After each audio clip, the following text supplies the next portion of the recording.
Hello my friends, and welcome back to my channel. My name is Lovisa, and today I am so excited to be reading one of my two most anticipated reads for 2026. That is This Kingdom Will Not Kill Me by Ilona Andrews, the first in the Maggie the Undying series. Now, I did not expect to get this book so quickly. I put it on hold, ages ago, as soon as it became available on Libby. I guess they pre-order some of the books so then you can put them on hold even like before their release date. I did that, but it's only been a week since this book came out, so I did not expect to get it this quickly, but I did. And I am beyond thrilled. Oh my God. I am so excited for this book. I'm a huge Ilona Andrews fan, if that wasn't already blatantly obvious. I reread at least two of their series, but honestly, usually more like three. The Kate Daniels series, I reread at least once a year. At least once. Usually like 2 or 3 times. Anyway, and then Hidden Legacy, I usually reread at least once also in October, and On the Edge, I've also been throwing in for the last couple of years. So needless to say, I am really excited about this book.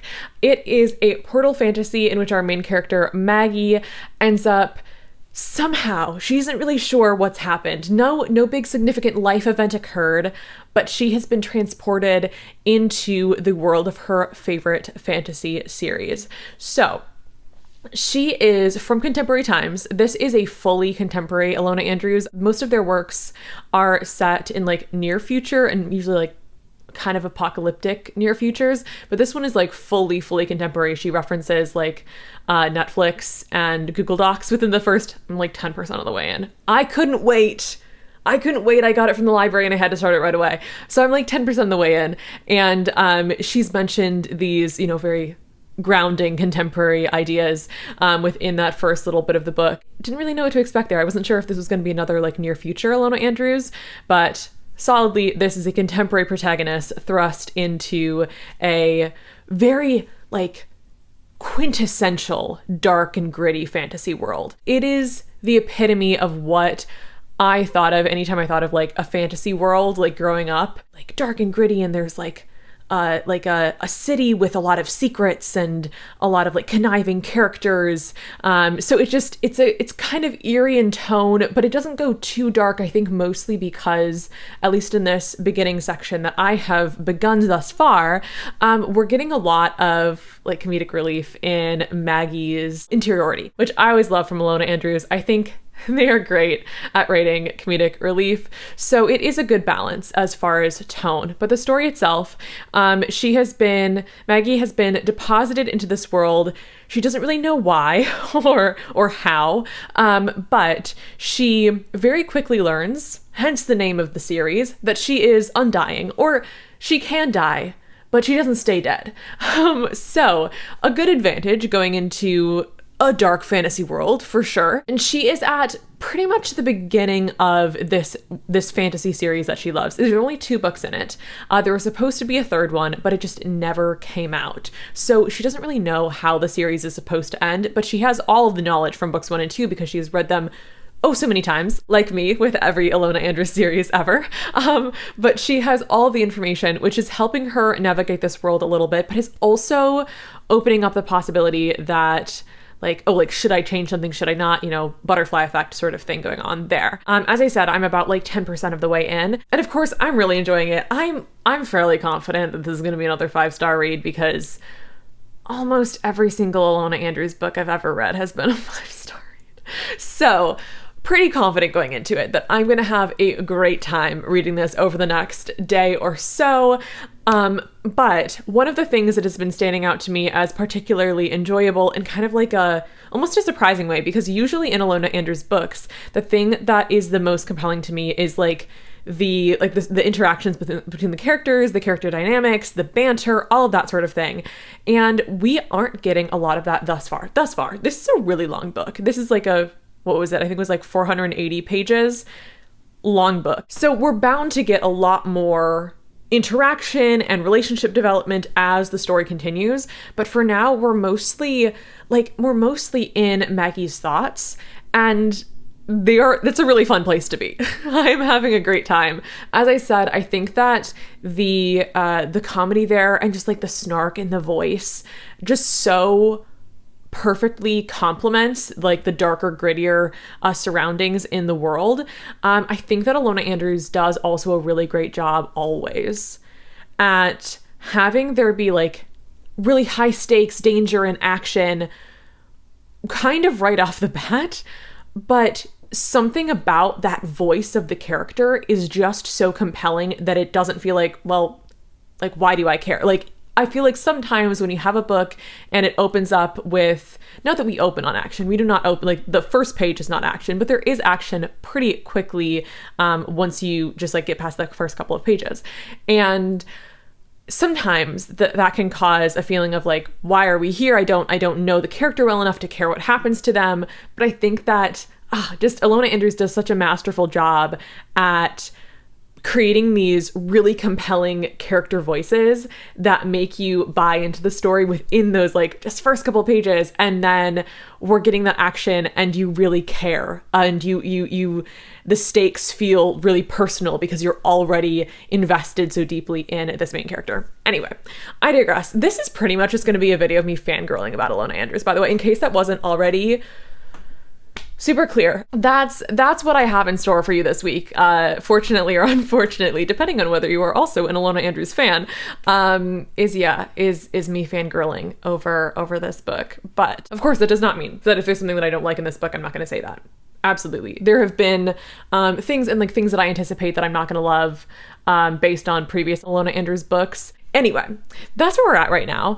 I have the next few hours just to read, so I'm going to do that and update you as I get a little bit further in to this book. I hope you didn't mind that I started it before I started filming. I was just having way too much fun. I was so excited to get this book from the library. When the hold came in, I was so thrilled. All right, I am somehow already 30% of the way into This Kingdom Will Not Kill Me, and thus far, I'm having a great time. Maggie has kind of gotten her crew together at this point, which has not only led to more interaction. We still have the interiority that I said I loved earlier, but unlike what I said earlier, where there was so much interiority and less interpersonal interaction, there's now a lot more interpersonal interaction, which I'm also enjoying. I think that the wider cast has also kind of emphasized how Maggie sees herself in this fantasy world, because unlike, your like typical fantasy heroine who has grown up in this society, because this is a portal fantasy, she oftentimes ends up feeling a little bit like useless because she doesn't know a lot about the world. She isn't like a skilled fighter. She can't like balance a budget in this society. And most of the skills that she had like from her job back in like our world, nobody wants her to integrate Google Docs over here. No one wants, her knowledge of QuickBooks. That's not going to help anybody. So she is kind of, I guess, wrestling with that a little bit as she is trying to take kind of the leadership role among the crew that she has gathered, because she has the information and she wants them to follow her, mostly because she is worried that that they could go off on their own and do something more high risk that could end up leading to one of their deaths. And of course, she cannot die or cannot permanently stay dead.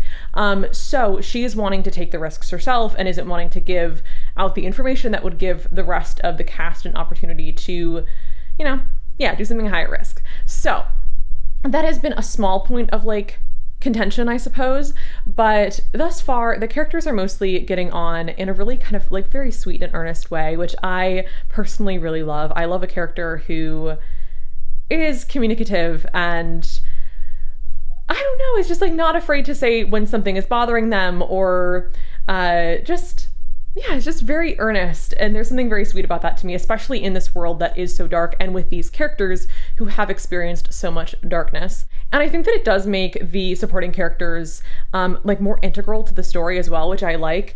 We have a character who knows a lot about just like running a household in this society, and she does a great job at that. And of course we have who I think is going to end up being the romantic interest, who is like a master swordsman and knows a lot about like the dangers that lurk in the city.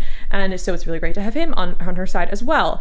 So yeah, all of these things come together in a way that makes the cast feel very like they're just like glued together. Feels very, like all for one for all sort of thing. I also think it just makes Maggie a little bit more relatable to have her just like be like one of us. So yeah, overall, I'm having a good time. I am eager to see where it goes. I know that there's often like a betrayal amongst the trusted group in a lot of fantasy novels, and I can't imagine like who right now would betray Maggie, but I am keeping my eye out just in case it happens. Other than that, I'm very excited for their mission. They are, of course, they've decided to take down the big bad from the fantasy series before, I was gonna say before he can do all of the bad things. He's already done some pretty heinous stuff.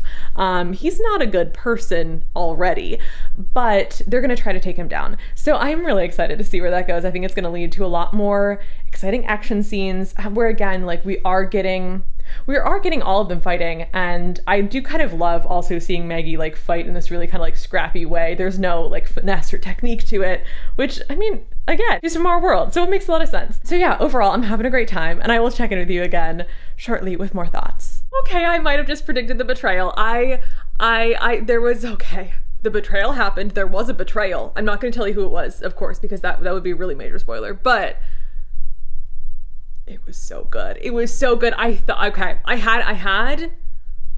had some suspicions because mostly, okay, there was actually an interaction, which in hindsight was a good hint, but for me, it came down to the fact that this character held like a specific archetypical role in the story, but there was another person who could fill that archetypical role, and I was like, wait, I think this person might be a better version of that archetype, unless I think this person might be faking it, and they might be the betrayer, and they were.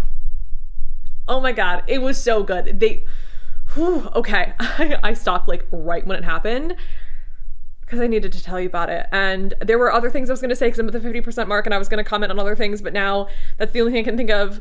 But the other thing I was going to say was that in a slightly calmer note, there is a lot of lore. There is a lot of world building, a lot of detail.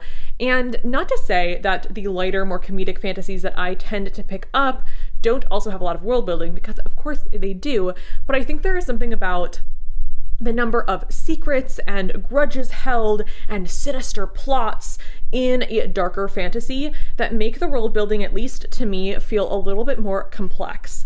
Now, I do feel as though this could be something that hits some readers who, perhaps like me, are less used to this amount of lore as a little bit overwhelming. However, I think that Ilona Andrews does a really great job at making it feel more accessible, largely through having Maggie relate what's going on in this fantasy world to very she makes very modern analogies. Some are super straightforward, like of course the knights in the fantasy world are compared, economically, politically, socially to the soldiers in our society's military.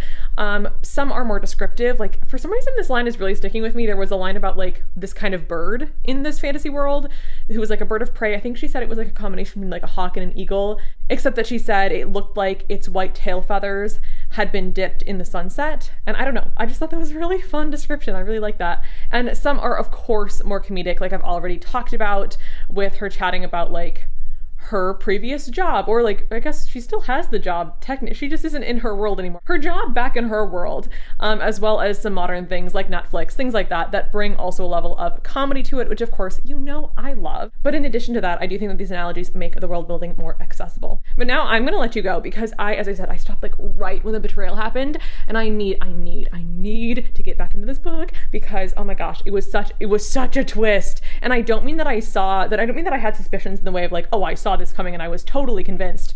I was not convinced. They were very subtle, very low level suspicions, and boy was that twist still super satisfying. I had I don't know if I even would have bet that it was going to happen.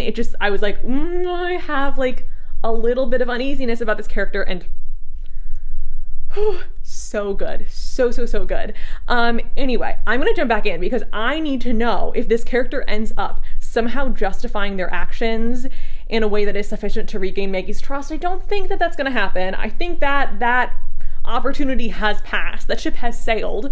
But I need to know for sure. And this story does nothing if not keep me on my toes. So I'm gonna jump back in and I will let you know how it continues in the next few chapters. Just really quickly, I wanted to clarify that I don't mean that the world building is so complex that it would be difficult to understand. I more meant that I think it would be less engaging, like maybe even a little bit dry, if we didn't have those modern touches that that make it funny, or that make it more descriptive, or say something interesting about like the political, economic, social situation of the world. All right, I am officially 80% of the way in to This Kingdom Will Not Kill Me, and a few things have been coming up for me of late. One, I think I was wrong. I think I can confidently say that I was wrong.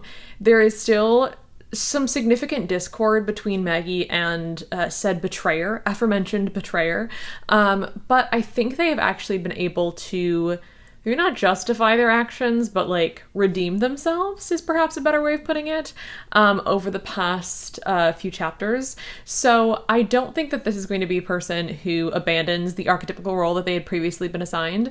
I think that they will continue to fill that bill, which I'm then wondering this other character, who I thought was maybe a candidate for filling that same role, like who are they gonna end up being in this tale? I'm not sure. The other things that have been coming up, one is something that is a recurring, not really qualm, because it's just like a very personal preference for me.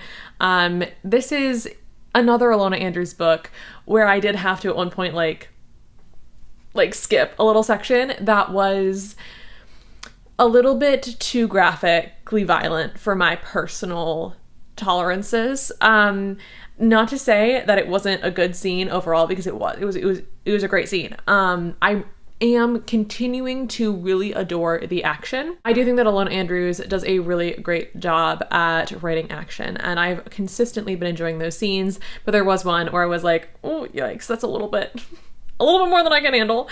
So I just went ahead and skipped through. And the good thing is I think that although their action scenes are very engaging, and although they often incorporate a lot of interiority amongst the action, which I love, I've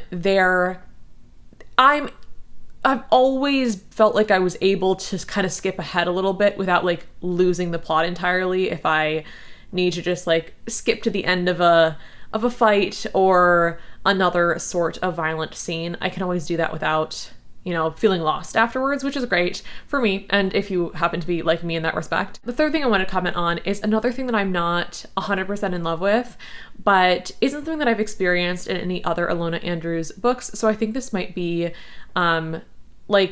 just an innate characteristic of a novel that, like This Kingdom Will Not Kill Me, is so the world is so expansive, that honestly, like, there are times that I'm reading and I'm like, I don't remember who this person is or like what they did a few chapters like there are just so many characters and like names to remember and things going on. And as I think I kind of hinted at with like, I tend to pick up much lighter fantasies than this that don't have like quite as much underhanded dealings going on.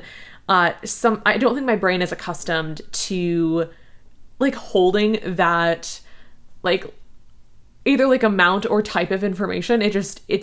I'm really terrible with character names in general, and this has been a very big challenge for me to be like, wait, who is that and what have they done and why are they here and what was the relevance? And I know that Maggie told us. I know she did.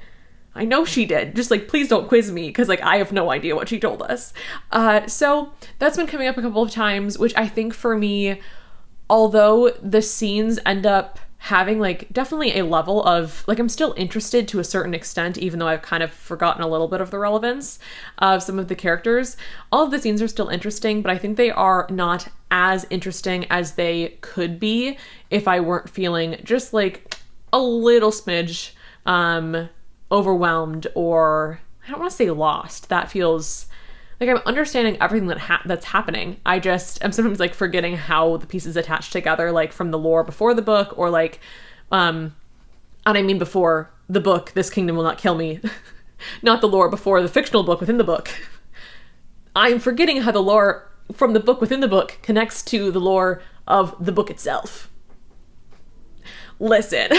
So, there have been times that I've been just like slightly struggling to keep up, but I think that like, it's not making the reading experience a negative one. It's just making it not quite as fulfilling, like not reaching the super high level of satisfaction that most Ilona Andrews are honestly like. Okay, there is one thing that happens in the Kate Daniels series that drives me a little bit up the wall. But other than that one thing, I really do love pretty much all of their creative decisions. So my expectations are perhaps, no, not even perhaps, they are very high. And thus, this isn't quite reaching them. But I think if I didn't know the author and I was just kind of going into this book without my expectations being quite so high, I would still be really enjoying myself. Okay, so the ending was a good time, and it did become very clear who the character who I thought was going to fill the archetypical role held by the betrayer character. It becomes very clear what archetypical role they are actually playing, and that was a very fun little twist. Also, I do want to say, because I don't feel like I've yapped about this sufficiently thus far, the dialogue, really good. The dialogue is great, and I feel like that has been perhaps my favorite thing, honestly, like throughout. Because the action's been good too, but I think the dialogue has to be my favorite. But also the comedic interiority, except the interiority sometimes ended up being about the lore and the part that got a little bit confounding to me personally, which happened. I feel like we had a really, really strong beginning. We had a really strong 50% mark with the betrayal, and we had a really strong ending. And I think it was just those little pockets, honestly, mostly the second one between the 50% and the not even 100%, like between maybe like 60 and 85%, where I was like, ooh, there's like it feels like a little bit slower. And part of me is also wondering, like, the fact that I wasn't remembering everything and like connecting all the dots of the lore to like what was happening in the present. Is that partly because my attention was slipping because it wasn't quite as captivating in those sections as it had been at other points in the story? So it might be a me problem. It might be that my brain just isn't used to holding on to so many names, but it also could be that I was just not quite as engaged, not quite as compelled to remember everything because it wasn't as interesting as the other sections were, which is not to say I was like bored out of my mind or anything like that. It was still, everything still was interesting. It just, again, didn't quite hit that high level of expectation that I personally had for this book. But like I said, the ending was really fun. I think that it sets up like pretty, there's gonna be, I don't know how many books in the series, but like it's cliffhangery. So be forewarned if that is if you're one of those people who like likes to have the second book out, if there's going to be a cliffhanger ending to the first book, definitely a cliffhangery ending. But also a really satisfying one too, I think. A lot of things that I was kind of anticipating that were going to be discussed in this book have not been yet, which part of me is like, but I wanted to know how that was gonna go. Like aspects of the portal fantasy. But at the same time, I am like, well, that is gonna make me read the next one. Like, I am gonna stick around for the next one for sure, because I want to know how these specific conversations go. And to be honest, I think probably like this is a very minor spoiler. This is a very minor spoiler. I'm gonna share it with you. Like, our main character, Maggie, does not say at any point to anybody that she is not from their world. And she acclimates very well to it, like, which I think is believable because of the amount of knowledge she has about the world from reading the books over and over again. She like she's very good at speaking like them, acting like them. There are some things like dancing in their style that she has no idea how to do, but overall, she does a very good job of acclimating. But I think that is believable, again, because she is such a fan of these books. However, I was kind of surprised that it never came up, that she was never like, oh yeah, I'm not from your world in some way, shape, or form. Like, even if she didn't say the whole thing, it doesn't really ever come up, which I'm sure it will at some point. But I was kept like waiting for that conversation. It didn't happen, which, again, not a bad thing because it's making me want to read the next book. But I think it is also appropriate given that there are certain characters who she has established really deep trust with. But I think it is reflective of the amount of relationship development that they have still to experience that she has not entrusted anyone with this biggest secret of hers. So overall, I'm not like disappointed about it. It was just like, oh, I thought this was going to happen. I don't read a lot of portal fantasy, so I was kind of like, well, certainly this must happen in a portal fantasy. She must say, like, I have come through a portal to this fantasy world. She didn't come through an actual portal, but you know what I mean. But no, that doesn't come up yet. But anyway, overall, I'm still going to say this was like a positive reading experience. This was not a 5 out of 5 stars for me. I'm leaning toward 4 right now. But yeah, I think this is a 4-star read. I feel like that feels right. There were just like too many ups and downs in my personal enjoyment throughout the book for it to be a 5-star read. That has to be like, it really has to knock it out of the park for it to be a 5-star read. And I don't think that this book quite did this. However, I'm not feeling, I think, any sort of negative way about like Ilona Andrews because of this. I think that this type of story is just not a perfect fit for me. Like I said, I'm not really a dark fantasy person. I really don't read portal fantasies either. It was a harder fit for me in general. And I loved The Inheritance, another Ilona Andrews book that just came out within the past few months. I think within the past few months. And my library got the audiobook because they did like a 3-month where it was only through Audible and then it got into libraries. And I think that was in like the late fall, early winter of 25, 26. I don't know. Anyway, I read that recently too. And that really reaffirmed that they're like, that sort of plot, I think of theirs, the more science fiction plots work better for me than this fantasy one did. However, I can still appreciate in both of them the storytelling, the comedy, the dialogue, oh my god, the dialogue, and just like the characters in and of themselves, even if aspects of the plot itself aren't quite as compelling to me. Anyway, I would love to hear if you've picked this book up, what your thoughts are on it, because I'm sure that this is a book that would work really, really well for another reader who is more of that dark fantasy, maybe even like specifically a portal fantasy type of reader, that is just not 100% me. So makes a lot of sense. But I would love to hear your thoughts on this book if you picked it up or if you've read any of the other books in Ilona Andrews' backlist. Please tell me. I'd love to fangirl with you. And with that, I hope you have a great rest of your week and I will see you in the next video.